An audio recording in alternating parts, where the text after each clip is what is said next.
Assalamualaikum warahmatullahi wabarakatuh. Oke, kita akan bahas lagi, update lagi ya video terbaru mengenai SKP dan Dupak. Nah, kali ini saya akan membahas mengenai bagaimana cara membuat SKP dan Dupak untuk yang CPNS atau PNS baru ya. Oke, kita akan bahas, kali ini kita akan bahas itu. Namun sebelumnya saya infokan lagi, seperti di video-video saya sebelumnya, bagi teman-teman yang baru menemukan channel ini, silahkan subscribe dulu, like dan komen yang positif atau share jika ada yang mau ditanyakan. Dan silahkan join yang ada di grup Telegram yang ada di deskripsi. Nah, di sana kita bisa saling share-share, berbagi-bagi secara langsung. Insya Allah saya akan jawab di sana. Kalau di YouTube di komentar YouTube kadang saya saya selalu arahkan ke grup Telegram. Oke, dan lagi saya ingatkan bahwa jika ini di waktu sholat, pas menemukan video ini di waktu sholat, silakan sholat dulu, videonya bisa di pause baru dilanjutkan nanti. Oke, yang bagi yang sudah melaksanakan ibadahnya, kita langsung aja.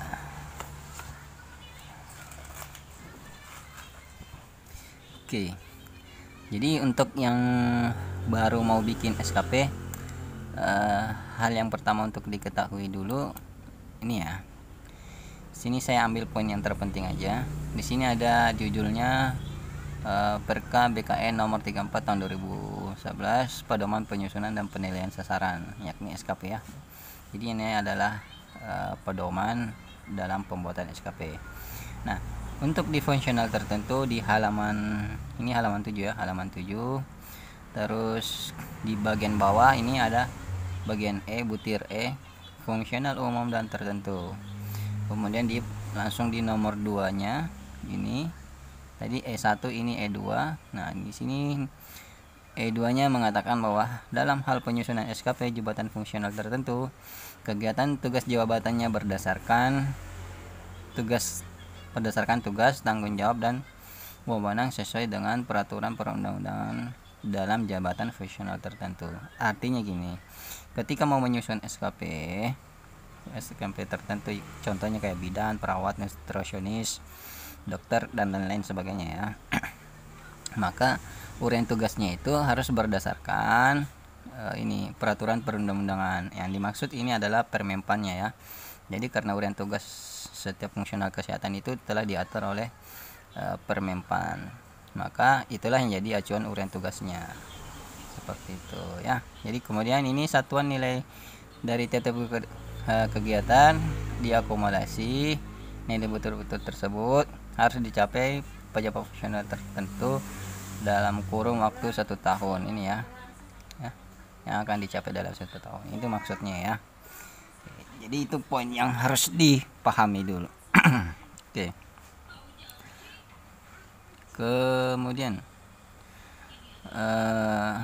nanti sisanya dibaca lagi lebih seksama. Cuma saya ingin ngasih clue yang terpentingnya bahwa SKP itu harus mengacu pada uraian tugas yang ada di Permenpan. Nah, saya contohkan di sini bidan ya. Untuk bidan ini saya sudah buka juknis mengenai ini ya, peraturan Permenpan nomor 13 ini tentang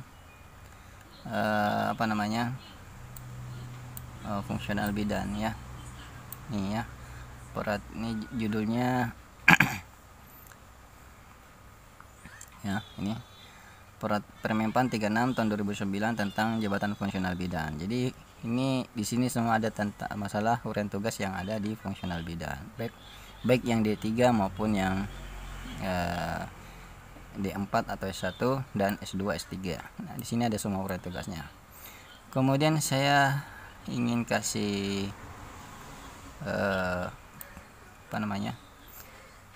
clue sedikit, ngasih info di halaman 53. Nah, di situ dijelaskan juga bahwa setiap PNS bidan ya, contoh ini bidan ya, harus menyusun SKP ya. Jadi penilaian kinerja yang dimaksud dalam pasal 22 itu melakukan ini meliputi SKP ya, perilaku kerja. Nah, seperti itu. Jadi memang disuruh untuk bikin SKP-nya ya. Jadi antara Permenpan peraturan penyusunan SKP sendiri sama Permenpan sendiri itu saling mendukung. Itu yang terbaru. Nah, kalau di yang lama ini justru mengharuskan bahwa kalau di Permenpan bidan yang lama memang nggak ada seperti ini, yang tertuang seperti ini. Cuman di sini sudah menginstruksikan bahwa ketika mau menyusun SKP harus mengikuti Permenpan. Nah, intinya begitu ya. Makanya saya membuat aplikasi SKP dan Dupak itu dalam satu atap ya, karena instruksinya seperti itu. Jadi antara apa yang dibuat oleh di SKP dan yang tertuang oleh di Dupak itu harus sama, karena instruksinya ada di sini ya, instruksinya ada di sini seperti yang saya jelaskan tadi. Oke ya, jadi seperti itu. Nah, kemudian kita langsung beranjak cara bikinnya ya. Oke, saya kan pemula gini, baru pertama kali, baru terangkat. Oke, bagi yang CPNS itu belum diwajibkan untuk membuat angka kredit SKP. Karena kenapa? Kalaupun disuruh bikin SKP, angka kreditnya tidak bisa dinilai, hanya butir kegiatannya aja tanpa angka kredit. Karena kenapa? Dia masih calon pegawai, dia bisa saja dikeluarkan pada saat masih jadi C calon ya. Apakah itu karena kesalahan dia sendiri berupa tindakan kriminal, pembunuhan, narkoba, dia bisa saja dipecat gara-gara itu. Makanya nilai angka kreditnya tidak bisa dinilai di waktu itu, ketika dia masih CPNS ya. Jadi itu penekanannya, masih CPNS itu masih masa percobaan. Masa percobaan itu bisa 3 bulan, 6 bulan atau sampai 1 tahun, tergantung daerahnya. Biasanya sih paling lambat itu 1 tahun, paling cepat 3 bulan atau 6 bulan ya. Jadi kalau ada yang teman-teman CPNS-nya di Februari, 6 bulan berikutnya di bulan 8 sudah terangkat ya, nggak ada masalah ya. Berarti di situ nanti di bulan 8 itu baru penyusunan SKP-nya dimulai ya, karena terangkatnya di situ, menduduki jabatannya sebagai bidan itu di situ. Nah, jadi seperti itu ya. Jadi bukan patokannya di TMT CPNS, bukan ya, patokannya di TMT PNS. CPNS itu sih, sekali lagi penekanannya C itu calon ya. Jadi calon itu masa percobaan, ditinjau kerjanya, kinerjanya, kelakuannya selama beberapa periode, itu bisa 3 bulan, 6 bulan atau setahun yang seperti saya katakan tadi ya. Jadi semuanya ditinjau, bukan cuma kerjanya, perilakunya juga ya, baik di luar pekerjaan maupun di dalam pekerjaan ya. Nah, jangan sampai masih C sudah arogan, sudah melakukan tindakan arogansi, bisa saja itu karena hiperianya, kemudian bisa dia kelewat senangnya kemudian narkoba. Nah, itu bisa jadi ditinjau ulang pengangkatannya, bisa jadi tidak diangkat ya, atau mendapat musibah amit-amit tidak diinginkan, kemudian beberapa jeda waktu dia kemudian mengalami kecelakaan dan meninggal. Nah, itu tergantung kebijakan daerah. Kalau dia TMT PNS-nya itu dimundurkan, umpamanya dia di Januari CPNS, kemudian meninggalnya di Maret umpamanya. Nah, apakah pas di Maret itu memang SK sudah keluar atau Februarinya keluar, meninggalnya di Maret, ya bisa jadi dia terangkat ya.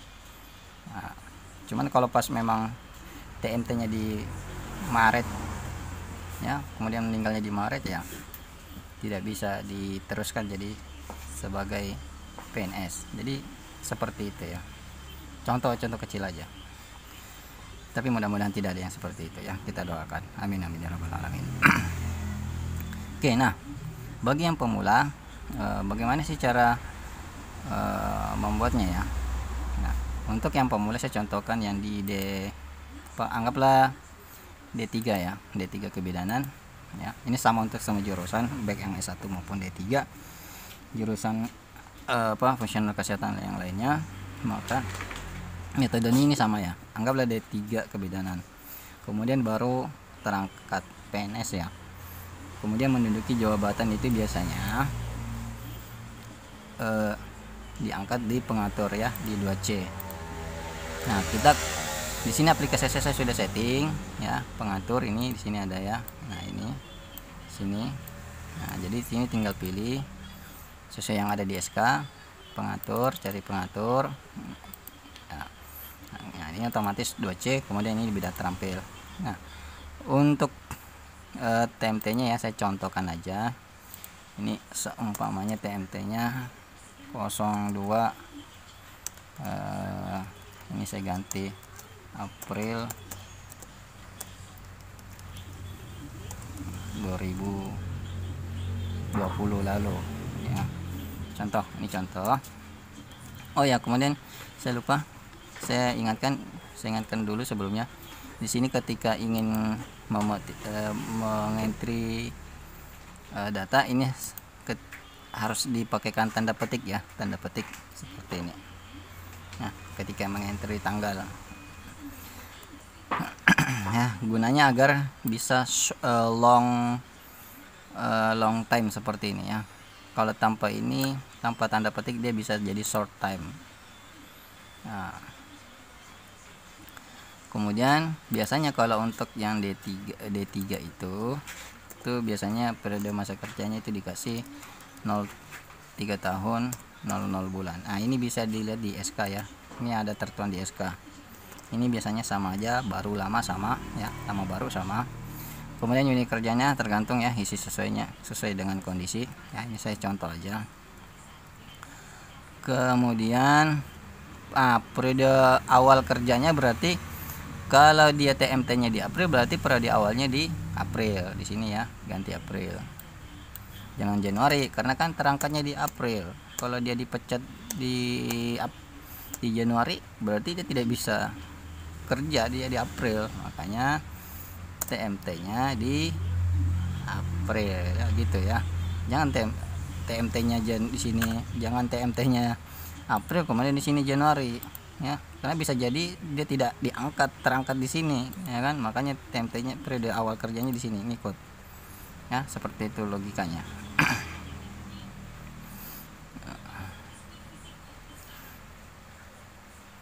Kemudian masa kerjanya umpamanya ya sampai Desember ya, 31 Desember. Ini jangan lupa sekali lagi tanda petik ya. Ini tanda petik, kemudian 31 Desember seperti itu. Cukup sampai bulannya aja, nggak usah pakai tahun. Oke, otomatis masa periode kerjanya cuma 8 bulan berarti ya. Kemudian nah di sini harus diinput nilai angka kreditnya yang sekarang ya. Dia kan PNS, belum ada punya angka kredit. Nah, biasanya bagi PNS yang baru terangkat, yang baru diangkat, itu disuruh buat SKP agar SK fungsionalnya keluar ya, agar SK fungsionalnya keluar. Maka patokan angka kredit awalnya dia itu adalah 60. Nah, 60 ini adalah nilai angka kredit pendidikan. Ini angka kredit pendidikan ya.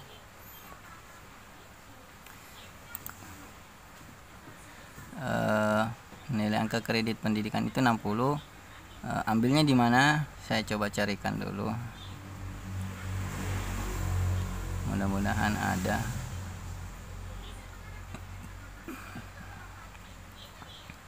Bentar ya, saya carikan dulu. Oh, di sini nggak ada.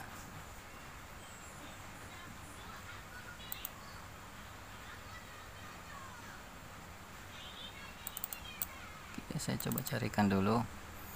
Bidan. Oke, ini ada. Oh, gini Juknis.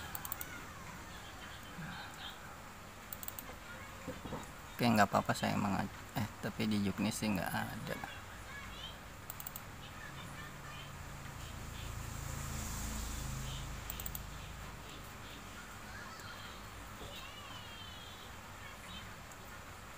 Saya mencoba cari peraturannya dulu, cuma nggak ketemu.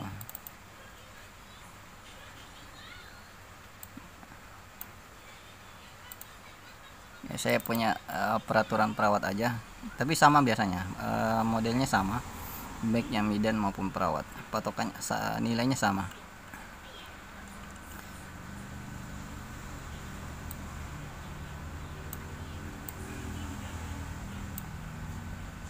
Oke, saya coba perbesar. Sorry, dia agak miring ya, jadi kelihatannya nanti jika melihat ini miring ya. Nah di sini ini yang untuk nurse. Oke, saya coba cari yang di, nah ini yang di 3 ya. Nah di sini ada pendidikan ya, ini ya pendidikan, ini unsur pendidikannya nilainya 60. Nah ini ya, nilai awalnya langsung diberi pendidikan 60.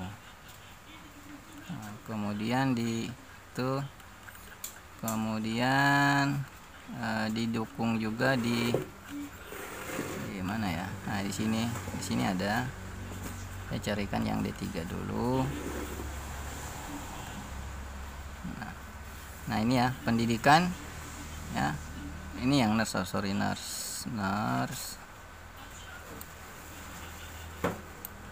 Oke, lewat.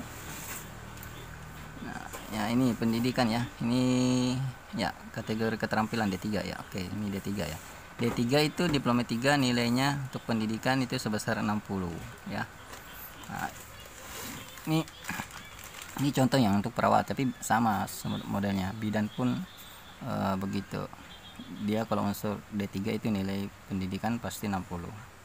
Nah jadi di situ dasar hukumnya.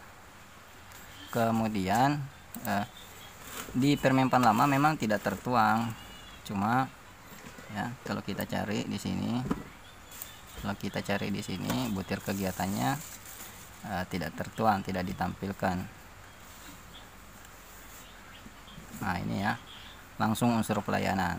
Nah cuma di butir di di Permenpan lama ini, di situ ada pasal mengatakan bahwa segala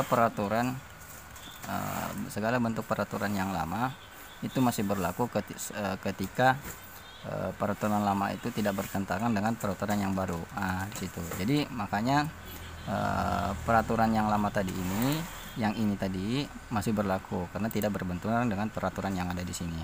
Nah, situ ada tertuang. Nah kalau teman-teman coba mencari pasalnya ada. Kalau nggak salah pasal 48 ya, pasal 48 oh bukan,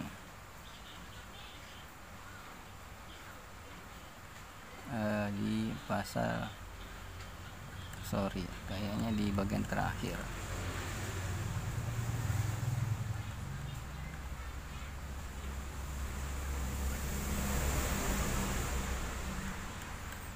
Coba saya cari dulu ya, saya coba tunjukkan.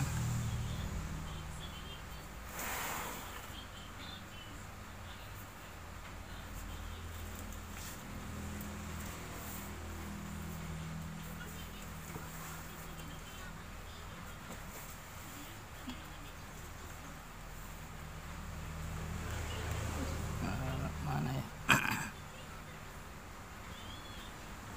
Nah ini ya, jadi ini pasal 66 di sini dikatakan bahwa pasal peraturan menteri ini berlaku semua peraturan yang merupakan ketentuan pelaksanaan peraturan ya yang tahun 2008 Jabatan Fungsional Bidan, angka kreditnya dinyatakan tetap berlaku sepanjang tidak bertentangan dengan peraturan ini. Nah jadi ini yang saya maksud tadi, poin ya, poin yang di sini ya. Jadi penilaian angka kredit D3 sebesar 60 itu masih tetap berlaku karena tidak bertentangan dengan peraturan yang ada di Permenpan yang terbaru ini ya. Jadi seperti itu ya. Nah, makanya di aplikasi saya itu angka kredit untuk bidan itu untuk PNS ya, ini contoh kasus untuk bidan sama semuanya ya, tapi sama semuanya metodenya. Jadi ya kalau untuk D3 itu 60, yang untuk S1 100. Jadi di awal dia sudah dapat poin untuk D3 60, untuk S1 itu 100. Makanya ketika untuk baru pertama kali bikin SKP dan Dupak, agar SK fungsionalnya terbit, maka di sini di entry langsung 60 ya, 60. Maka yang dia harus capai dalam 1 tahun itu ya 7,692. Nah, cuma karena hanya untuk kepentingan agar SK fungsionalnya keluar, maka tidak mesti sebesar ini ya yang harus dicapai, tidak mesti sebesar itu. Ada yang disebut dengan angka kredit pemeliharaan. Coba saya cari ya, saya searching.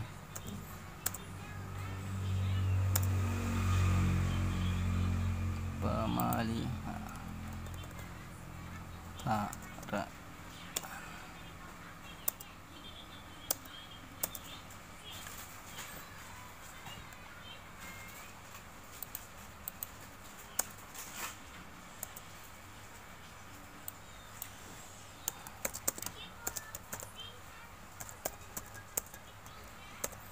Coba searching dulu ya, di pasal berapa lagi ketentuannya ya. Jadi ketika bukan untuk kepentingan naik pangkat, ada yang disebut sebagai angka kredit pemeliharaan. Jadi tujuannya itu angka kredit pemeliharaan itu gunanya yang seperti tadi, hanya untuk menerbitkan angka fungsional, dan kemudian bagi PNS yang sudah jabatannya mentok tetap disuruh bikin SKP, cuma dalam batas bukan untuk kenaikan jenjang, karena jenjangnya sudah mentok, sudah full, maka dia masuk kategori angka kredit pemeliharaan. Nah, angka kredit pemeliharaan itu sendiri besarannya itu sebesar 10% aja ya, dari target yang mau dicapai dalam 1 tahun. Nah, jadi yang mau dicapai dalam 1 tahun itu contohnya umpamanya ini di 2C, yang harus dicapai dalam 2 tahun itu 20 ya. Ini berdasarkan Permenpan juga 20 ini, maka hanya bisa sebesar 10%-nya aja. Nah, jadi kalau umpamanya per tahun ini ya 20 tadi ini dibagi 2,5 tahun, ini jadinya ya. Jadi kalau ini harus dikalikan 10%, maka berarti 0,07. Anggaplah satu angka kredit ya, 0,76 ini berarti satu angka kredit aja. Jadi umpamanya 3 bulan kemudian berikutnya selama dia terangkat umpamanya TMT di April, kemudian pas di bulan 6 disuruh bikin angka kredit, berarti hanya ada 2 bulan ya. Ya betul aja, berarti satu angka kredit aja ya yang dibikin, hanya sekadar agar SK fungsionalnya keluar. Jadi nanti total angka kredit yang dia dapat sama yang sudah ya dia kerjakan itu 60,1 ya. Nah, jadi ini target setahun ya. Nah, mudah-mudahan paham dengan penjelasan saya. Jadi ini langsung dituangkan untuk yang pertama kali 60, yang D3 60, sekali lagi yang S1 itu 100. Nah, kemudian uraian tugasnya di sini ya, saya sudah bikinkan. Ini langsung ke SKP-nya. Nah, di sini cara memilihnya ini sudah berdasarkan tadi ya, Permenpannya. Di sini banyak uraian tugas. Sini banyak uraian tugas. Nah, ini uraian tugas yang ada di sini ya. Ya, ini semua uraian tugasnya. Ini saya sudah masukkan semua ke database aplikasi saya ya. Melakukan kegiatan pengkajian pada ibu hamil fisiologis. Ya, ini ahli ini yang ahli, sorry. Kita cari yang D3 karena kita ngasih contoh yang D3. Saya scroll ke atas agak lebih cepat. Nah, ini ya, melakukan pengkajian pada ibu hamil fisiologis, terampil ya, dilakukan oleh terampil sebesar 0,01. Kemudian jika si mahir dengan kegiatan yang sama, nilainya 0,03. Nah, seperti itu ya. Jadi ini saya sudah tuangkan di data master saya di sini. di sini ya. Nih ya. Nah, 0, langsung terampil. Mahir 0,03, penyelianya seperti itu juga ya. Di sini memang tidak dituangkan penyelia ya, yang untuk pengkajian fisiologis ya, terampil dan mahir. Cuma di ketentuan di atas dia diatur mengatakan bahwa ketika penyelia mau melaksanakan ini, dia bisa mencaplok seluruh 100% dengan nilai kegiatan ini ya. Baca di atas, pokoknya ada di orang di atas ya, baca peraturan ini. Jadi intinya seperti itu ya. Jadi di aplikasi saya ini tinggal milih. Cara milihnya gimana ya? Ini ada pengkajian fisiologis, tinggal milih. Ini tandain aja nomor 1, tandain dulu. Ini ada rumus. Ini rumus yang ada di sini tidak berlaku ya, tidak berlaku. Bisa langsung di entry. Jadi ini ditandain aja dulu. Ini umpamanya melakukan ini 1, kemudian kita nyari yang fisiologis aja ya. Kemudian ini tandain lagi. Ini kita tandain dulu ya, bisa diurut bisa enggak. Melakukan pemeriksaan laboratorium bisa ya, bisa tidak ya, anggaplah ya. Kemudian ini ya kita tandain ya nomor 2. Kemudian informate consent, oke ya. Kemudian lagi nah ini bisa ditarik ya untuk memperjelas. Nah, seperti ini. Nah, tadi ya, oke. Informate consent atau pada kasus patologis, oh enggak ya. Tindakan infeksi ya, kita tandain aja dulu. Masuk. Ini bisa ditarik lagi seperti tadi. Oke. Penyulit ya, imunisasi oke. Fisiologis, kelas ibu hamil ya. Ya, kita tandain aja. Pasti ada kelas ibu hamilnya lah di puskesmas ya, atau di rumah sakit. Nggak mungkin enggak bikin kelas ibu hamil ya. Kalau memang nggak ada, bikin kelas ibu hamil supaya kegiatannya ada, supaya dapat angka kredit juga ya. Melakukan penata laksanaan kolaborasi malnutrisi ya, oke. Kalau nggak dilaksanakan nggak usah ya. Ini yang di kegiatan-kegiatan kayak gini ya, biasanya di rumah sakit ya. Mungkin ada si kematian janin uteri ya, biasanya kegiatan di rumah sakit ya, boleh ya. Jadi cari yang memang, nah ini biasanya kala 1 kala 2 ya, biasa dilaksanakan ya. Ini yang fisiologis tapi contoh ya. Kemudian itu cara nandain ya, saya tandain pakai nomor 1 aja, saya tandain aja dulu. Kemudian angka kredit yang kita nyari, angka kredit yang tinggi ya. Contoh caranya ini saya coba cari apa ya, pendokumentasian biasanya tinggi angka kreditnya. Ini ditarik aja seperti ini ya, boleh ditarik garisnya seperti ini ya, sampainya ketemu, sampai mana tadi. Oke ya, seperti ini ya. Nah, row-nya ini bisa diatur ya tersendiri bagaimana lah. Darurat, asuhan neonatal 6 jam. Oke, ini masuk ya. Biasanya di puskesmas ini harus dipantau ya. Masuk ya. Sorry, salah. Kalau ada kesalahan seperti ini tinggal Ctrl Z. Sorry, masuknya di sini entry 1 dulu. Ini juga ya. Mantau. Ini dipantau sama sebulan ya. Saya juga masuk. Kemudian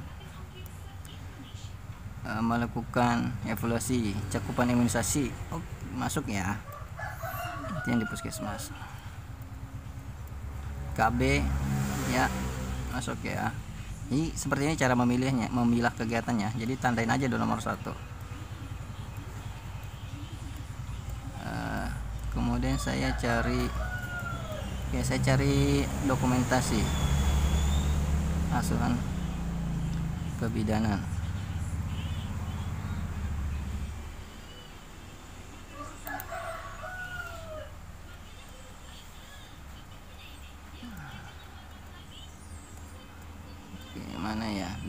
dokumentasi. Oh, nggak ada ya, rasanya ada kok yang dokumentasi itu, dia poinnya tinggi.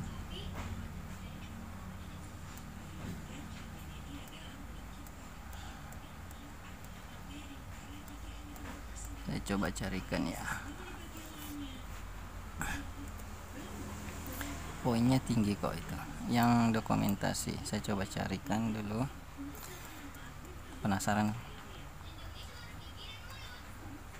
Kita skip, anggaplah ini sudah ya. Cara memilihnya pakai pokoknya tandai nomor 1, yang lainnya ini dinolkan ya, yang lainnya dinolkan.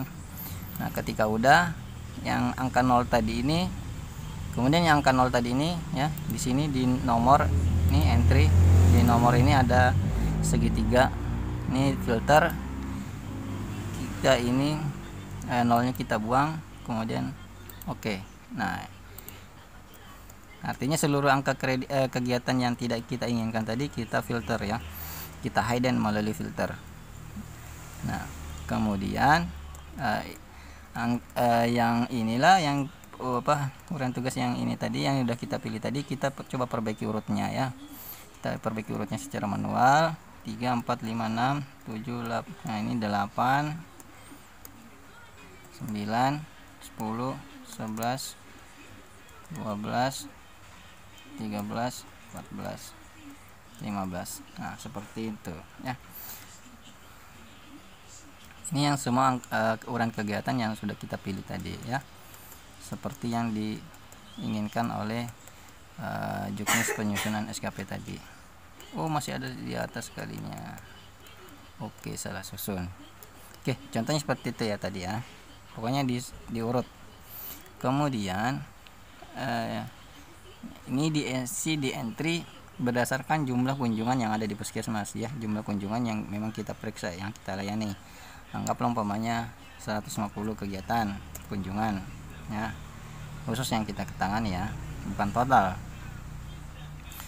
Kemudian melakukan permusuhan laboratorium sederhana, berapa yang kita tangani, semuanya 20 ya, seperti itu caranya ngisi. Ini umpamanya 250 ya. Lanjut seperti itu seterusnya sampai di sini. Untuk yang CPNS itu tadi saya katakan bahwa itu targetnya 0,76 ya, anggaplah 1 angka kredit, berarti di sini sampai terjadi 1 angka kredit ya. Contoh ya, saya kasihkan contoh ini, contoh lagi. Ini anggaplah 180. Nah, ini berubah ya, ini langsung berubah 76 ya. Jadi ini dibuat sesuai dengan kegiatan yang kita pilih, kemudian atau sampai ini cukup 1 poin ya. Jadi ini ibaratnya ini target kita dalam 1 tahun ya. Oke, jadi caranya seperti itu entry-nya ya. Nah, dikit lagi. Nah, sudah cukup berarti ya. Nah, ini bisa ditambah nggak apa-apa ya, dinaikkan ya, pokoknya seperti itu ya caranya. Oke, jadi TMT nya tadi 1 April mana tadi, maka ngisinya mulai dari sini ya, ngisinya mulai dari bulan 4, jangan ngisinya bulan dari sini ya. Nah, jangan ngisinya bulan dari sini ya. Ini kosong, harus kosong, 0, delete, delete, ini 0 ya, kita delete. Nah, seperti itu, kita blok, delete. Nah, kemudian ini karena TMT nya mulai dari 1 April tadi, maka mulai kerjanya di sini ya, mulai entry-nya di sini. Nah, agar unsur kegiatan yang ada di sini sama dengan di bulan 4, maka di sini harus filter juga, di filter ya. Ini ya, saya cancel dulu. Ketika teman-teman mendownload dalam kondisi seperti ini, berarti ini harus difilter ulang ya, filter ulang, kemudian nolnya hilangin centangannya, kemudian oke. Nah, ini sudah terjadi kesesuaian yang antara yang ada di SKP dan yang ada di sini ya. Jadi kalau umpamanya saya urutkan ini, saya urutkan betul-betul ya, saya contohin 10, 11, ini 11, 12, 18, 19, 21, 23, 24, 25. Nah, otomatis di sini pasti 25 juga. Nah, ya kan? Nah, ini saya contohnya. Nah, ini kan tidak berurutan nih, sampai 20 aja nih. Nah, caranya ini yang bulan 5 ya. Caranya tadi seperti tadi. Ini harus difilter ulang, kemudian nolnya hilangin centangannya, kemudian oke. Nah, ini langsung otomatis sama ya. 25 angka kredit, 25 kegiatan ya. Seperti itu. Kemudian tinggal ngisikan di tanggal berapa melakukan ini, berapa jumlahnya berapa ya. Contohnya di sini. Ini kan 150 kegiatan dalam 1 tahun. Ini dalam 1 tahun. Ketika dibagi 12 berarti hanya sebesar ini ya. Ini saya sudah bagi ya. Ini ada merah-merah di sini, berarti ini jumlah kegiatan dalam 1 bulan ya. Berarti dalam 1 bulannya itu kalau 150, berarti 1 bulannya itu hanya ada 12 atau 13 kegiatan untuk kegiatan ini ya. Contoh, berarti ada 12 di sini, tinggal ini jangan sampai ada tanggal merah ya. Ini boleh ditandain nanti. Caranya ya silakan lihat di video saya bagaimana cara di video-video saya sebelumnya bagaimana cara menandai sebuah tanggal ya di kolom. Ya, anggaplah tanggal 2 tanggal merah ya. Jangan diisikan. Pokoknya di sini ini ya. Ya, hati-hati dengan tanggal merah. Lihat juga.